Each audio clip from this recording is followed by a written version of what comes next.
MotoGP riders were back in action in Misano on Monday with an important one-day test taking place at the circuit. There were plenty of novelties and new equipment on display on the Adriatic coast, while a familiar name topped the timesheets. Having secured a double P2 over the weekend at the San Marino Grand Prix, Pecco Bagnaia topped the testing timesheets with a 1:30.619.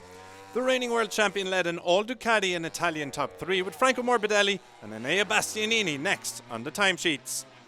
In terms of testing, Bagnaia was spotted with a new chassis which is similar in concept to what they tried at the 2022 Valencia test, while the Bologna Bullets also had an updated front fairing.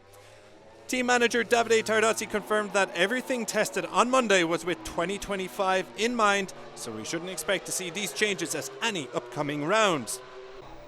It was a huge day of testing for Yamaha, with the Iwata factory trying out a new engine and chassis in Misano, along with some different setups and electronics.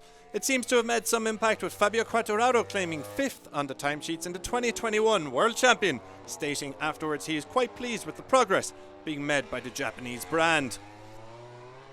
Over at Honda, and their day has received mixed reviews. Joan Mir and Luca Marini both missed the San Marino Grand Prix due to illness, and they were still feeling the effects on Monday as they returned to the track.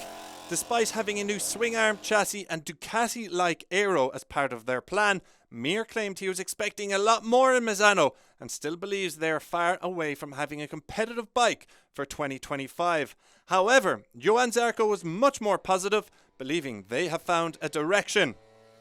At Aprilia, Maverick Viñales was the fastest RSGP in 9th position.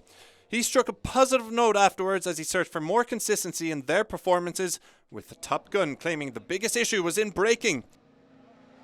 It's also an area that Miguel Oliveira from Trackhouse Racing was looking into, while Aleix Espargaro says he tried a new swing arm, as he too put particular focus on finding the best way to stop the bike.